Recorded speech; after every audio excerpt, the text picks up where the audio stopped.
बिस्मिल्लाहिर्रहमानिर्रहीम इय्याका नअबुदु व इय्याका नस्तईन। व्यूअर्स, मैं हूं जाहिद अजीज़ लंगर गपशप के प्लेटफॉर्म से। उम्मीद करता हूं आप सब लोग खैरियत से होंगे और आपके दिन अच्छे गुजरेंगे। दोस्तों, आप जानते हैं कि आज का दिन बड़ा ही अहम है। मखसूस नशिस्तों का केस आप जानते हैं कल कंक्लूड हो चुका था, उसका फ़ैसला कल नहीं सुनाया गया था और आज सुनाया जाएगा। इसके ऊपर आज क्या हालचाल है जी कोर्ट रूम नंबर 1 में, वो आपको बताएँगे। दूसरी तरफ जस्टिस जहांगीरी जो है तारक महमूद जहांगीरी साहब, उनको धमकी में इस कॉल मौसूल हुई है, ये कॉल किसने की है ये भी आपको हम बताएँगे। इसके अलावा जो हुकूमती टोला है उन्होंने एक इख्तियार दिया है पाकिस्तान की जो प्रीमियम इंटेलिजेंस एजेंसी है आईएसआई की, वो अख्तियार क्या है उसके ऊपर भी बात करेंगे। फिर इद्दत केस के हवाले से जो आज लेटेस्ट अपडेट्स आई हैं वो आपके सामने दोस्तों रखेंगे। और सुप्रीम कोर्ट का जो थर्ड फ्लोर है उसके ऊपर जो सीनियर जजेस हैं वो बैठते हैं और वहाँ पे ही मीटिंग रूम है। तमाम स्टाफ को वहाँ से निकाल दिया गया है और 13 जजेस का इजलास जो है वो थर्ड फ्लोर के ऊपर जारी है। और बज़ाहिर जो हमें नज़र आ रहा है, या हुकूमती अहदेदार हैं या फिर इलेक्शन कमीशन का अमला है, वो यही बता रहे हैं कि अभी तक चीफ जस्टिस काजी फाइज ईसा को अक्सरियत नहीं मिल सकी है। वो अपने साथी जजेस के साथ मीटिंग कर रहे हैं कि क्या फ़ैसला सुनाया जाए और उनको कायल करने की कोशिश कर रहे हैं, लेकिन अभी तक जो है ये एफ़र्ट जो है वो फ्रूटलेस हैं। आप जानते हैं कि अगर चीफ जस्टिस काजी फ़ाइज़ साहब को अक्सरियत हासिल होती इस फ़ैसले में, तो वो कल ही ये फ़ैसला सुना चुके होते, लेकिन उन्होंने फिर भी टाइम लिया। कल वो अदालत से उठ के चले गए थे, लेकिन अभी भी कहते हैं कि चीफ जस्टिस काजी फ़ाइज़ ईसा जो है वो मिनॉरिटी में है। उन्हें अभी तक अक्सरियत हासिल नहीं है। और इसमें क्या मुतवक्के फ़ैसला आएगा, ज़्यादातर लोग ये कह रहे हैं कि कुछ जजेस की राय ये है कि हम इसको सारे केस को जो है वो रिवर्स करें, जहाँ पे गलती हुई है उस गलती को दुरुस्त किया जाए। वो गलती अगर दुरुस्त करने की बात करें तो फिर यही है कि पीटीआई को जो है वो जो उम्मीदवार हैं उन्हें आज़ाद उम्मीदवार ना डिक्लेयर किया जाए, बल्कि उन्हें एक पार्टी पीटीआई का उम्मीदवार डिक्लेयर किया जाए और वो बाकायदा जो है वो हलफ उठाएँ, पीटीआई को ज्वाइन करें। उन्हें 3 दिन का टाइम दिया जाए और जितने भी आज़ाद उम्मीदवार हैं, चाहे वो पीटीआई को ज्वाइन करते हैं या सुन्नी इत्तेहाद काउंसिल को करते हैं, उसके बाद जो है फिर जो मुतनासिब नुमाइंदगी है उस हवाले से जो है वो सीटें पीटीआई को एलोकेट की जाए। ये ज़्यादा जो राय है वो प्रिवेल कर रही है। बहरहाल जी, दूसरा जो मामला था इस्लामाबाद हाई कोर्ट के जो जस्टिस तारक महमूद जहांगीरी को जो धमकी अमेज़ कॉल मशकूक कॉल आई है, उसके बारे में जी ये आज न्यूज़ है वो ये लिखते हैं जी कि अदालती ज़राए के मुताबिक ये जो कॉल इस बंदे ने की है, इसने आप अपने आप को डीजीएफआईए के तौर पे पेश किया है और ये उन्होंने कहा है। और उधर डीजीएफआईए ने ये कहा है जी कि मैंने कोई कॉल नहीं की है। इस मशकूक कॉल के बाद जस्टिस जहांगीरी ने रजिस्ट्रार को तलब किया और हदायत की कि रजिस्टर्ड मोबाइल नंबर के हवाले से एफआईए को फौरी रिपोर्ट की जाए। अदालती ज़राए के मुताबिक मशकूक कॉल 2 रोज़ कबल Islamabad high court justice Tariq Mahmood Jahangiri office में की गई और मशकूक नंबर से जस्टिस तारक महमूद जहांगीरी के मोबाइल नंबर पर मैसेज भी भेजे गए हैं। ये चीज़ें बड़ी अहम हो गई हैं जी।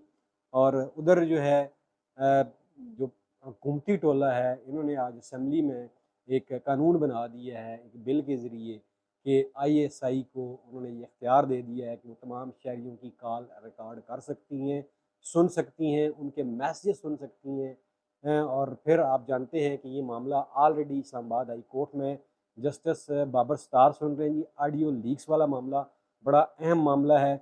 इसमें बाज़ तजिया नगार ये भी कह रहे हैं कि जस्टिस जो बाबर सत्तार हैं उन्होंने कहा था कि मुझे ये बताया जाए कि किस कानून के तहत जो है वो पीटीए जवाब दे, कि किस कानून के तहत एजेंसियाँ जो हैं वो कॉल रिकॉर्ड करती हैं, सुनती हैं। उसका कोई ना कोई तो डॉक्यूमेंट्री प्रूफ होगा, कोई हुकूमत ने कोई बिल पास किया होगा, कोई कानून बनाया होगा। पीटीए से भी जवाब मांगा था उन्होंने और इसी तरह जो मोबाइल नेटवर्क प्रोवाइड करती हैं कंपनियां, उनसे भी उन्होंने जवाब मांगा था। एफआईए से भी मांगा था और अटारनी जनरल से भी मांगा था कि एक सील एनवेलप में आप हमें बताएं कि ये अख्तियार किस तरह एजेंसियों को दिया गया है कि लोगों के जो बुनियादी इंसानी हकूक़ हैं ये उसको वायलेट कर रहे हैं।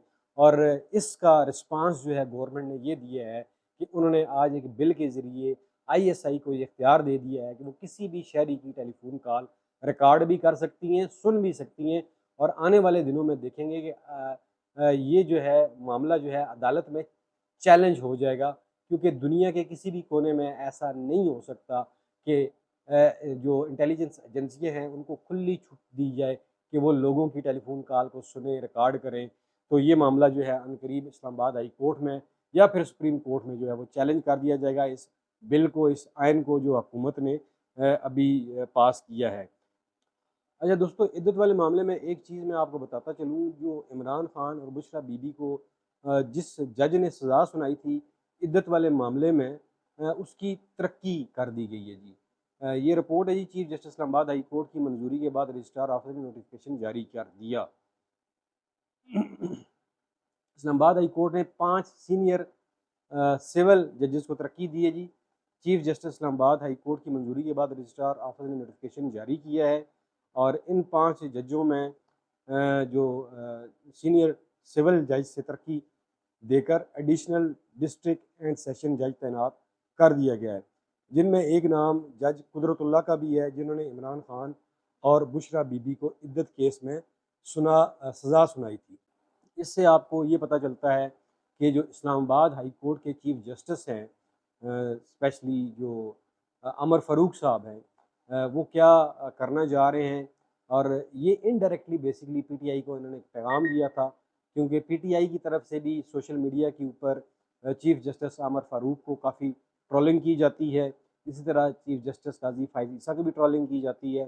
तो ये उसका रिस्पांस जो है वो chief justice Islamabad high court ने दिया है पीटीआई को, कि अगर आप ये करेंगे तो फिर हम जो है वो ऐसे ही लोगों को आगे लेकर आएंगे जो हमारे ताबे होंगे, जो इंडिपेंडेंट जजेस नहीं होंगे, और जब भी आपके केसेस लगेंगे तो फिर इसी तरह के फैसले आएंगे। दोस्तों, इद्दत केस में खावर मानिका की तबी और शरई राय लेने के लिए दरख्वास्त दायर की है, और फ्रीकैन को जो है वो नोटिस जारी कर दिए गए हैं, और इसमें ये कहा गया जी, बुशरा बीबी के साबिक शोहर खावर मानिका ने district and session court Islamabad में तबी और शरई राय लेने के लिए दरख्वास्तें दायर कर दी, और दोनों दरख्वास्तों पर 11 जुलाई को समाअत होगी। दूसरी तरफ इद्दत निकाह केस में सज़ा के खिलाफ अपीलों पर समाअत के दौरान अदालत ने खावर मानिका के वकील से तलाक नामे पर तारीख टम्परिंग पर जवाब मांग लिया है। और बानी पीटीआई इमरान खान और बुशरा बीबी की इद्दत केस में सज़ा के खिलाफ अपीलों के केस में खावर मानिका के वकील जायद आसफ ने जज अफजल मजोका की अदालत में 2 दरख्वास्तें दायर कर दी हैं। एक दरख्वास्त मेडिकल बोर्ड के ज़रिए मेडिकल राय लेने के लिए दायर की गई, जबकि दूसरी दरख्वास्त इद्दत के मामले पर इस्लामी नज़रियाती कौंसल और इस्लामी स्कॉलर्स की राय लेने से मुतल्लक है। ये जी एक नया शोशा छोड़ा है जी खावर मानिका साहब के वकील ने, कि इसमें तबी और जो शरई राय है वो ली जाए।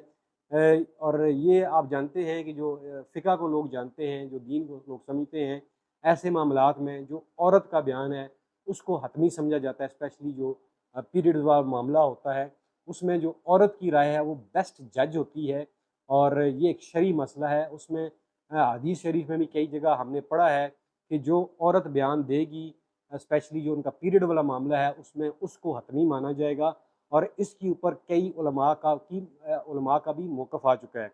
आप जानते हैं जो पाकिस्तान के जो इस्लामी मज़हबी स्कॉलर इस वक्त कौंसिल में बैठे हुए हैं, जिस तरह बाकी जजेस को इन्होंने ख़रीदा, बाकी लोगों को ख़रीदा, सिस्टम को ख़रीदा, तो उनको ख़रीदना इनके लिए कोई बड़ी बात नहीं है, क्योंकि वहाँ में भी जो लोग बैठे हुए वो मेरिट के ऊपर नहीं बैठे हुए। तो इसलिए ये एक शरई जो इस्लामी स्कॉलर है, इस्लामी नज़रियाती कौंसिल है, उनसे राय लेने की इन्होंने बात की है। ठीक है, लेकर जाएँ, उनसे भी राय ले लें, लेकिन उनकी भी राय जो है वो वही आएगी जो बानमती के कुएँ की है। तो इसमें कोई आपको कोई नई चीज़ नज़र नहीं आएगी, क्योंकि ये ऐसी दरख्वास्तें तभी दी जाती हैं जब सबसे पहले जो है वो स्टेज सेट कर दिया जाता है, लोगों को जो है वो ख़रीद लिया जाता है, तो तब इस तरह की हरकतें की जाती हैं। दोस्तों, उम्मीद करता हूँ ये व्लॉग आपको पसंद आएगा। अगर आपको ये व्लॉग पसंद आए तो वीडियो को लाइक कीजिएगा, चैनल को सब्सक्राइब कीजिएगा, और कमेंट सेक्शन में अपनी राय से ज़रूर आगाह कीजिएगा। मुझे दीजिए इजाज़त। पाकिस्तान पाइंदाबाद।